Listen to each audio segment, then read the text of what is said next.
అరాచకాలు హింస ద్వారా రాష్ట్రంలో అశాంతి సృష్టించాలనుకునే వైసీపీ చీడ పురుగులను అణిచివేస్తామని మంత్రి కొల్లు రవీంద్ర స్పష్టం చేశారు. కూటమి ప్రభుత్వ పనితీరు ప్రజాదరణ చూసి తట్టుకోలేని జగన్మోహన్ రెడ్డి నీచ రాజకీయాలకు పాల్పడుతున్నారంటూ విమర్శించారు.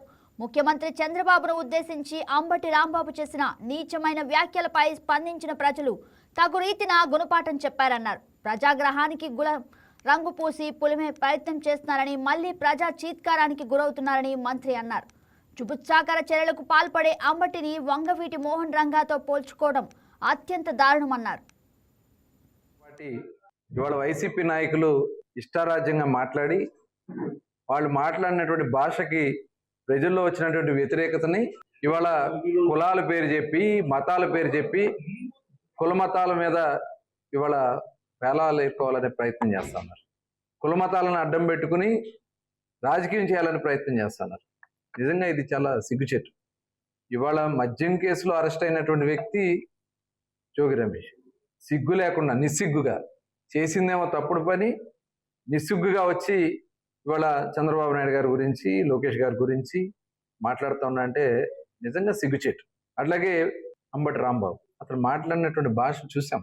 ఇవాళ సభ్య సమాజం సిగ్గుపడే విధంగా ఇవాళ అంబటి రాంబాబుని ప్రతి ఒక్కరు కూడా చేదరించుకుంటా ఉన్నారు.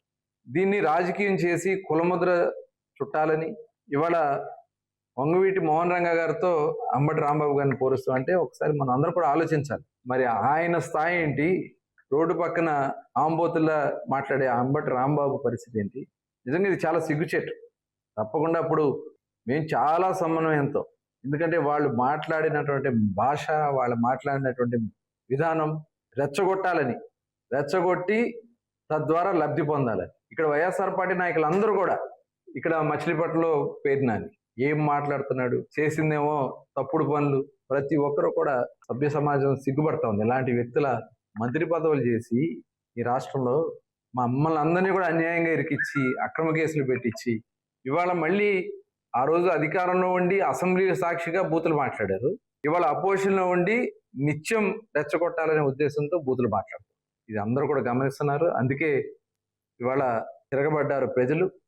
మేమైతే చాలా సమన్వయంతో మా వాళ్ళందరినీ కూడా కంట్రోల్ చేస్తూ ఉన్నాం.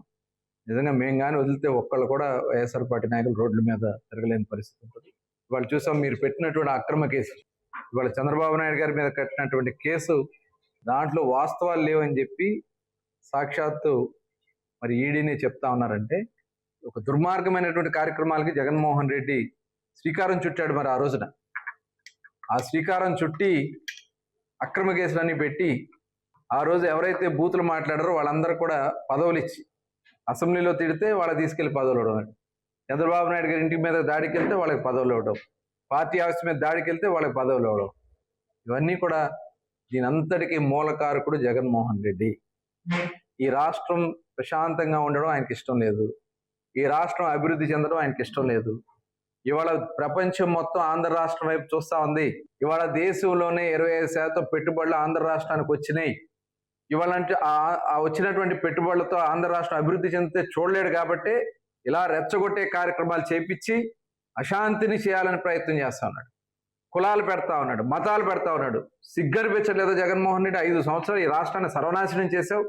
ఈ రాష్ట్రంలో ఉపాధి లేక వస్తువులు ఉన్నటువంటి పరిస్థితి చాలా చూసాం.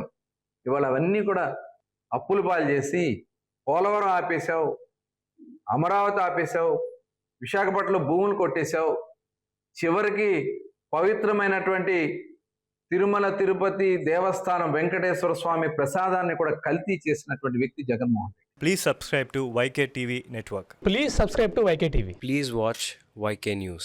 Don't forget to subscribe YK News channel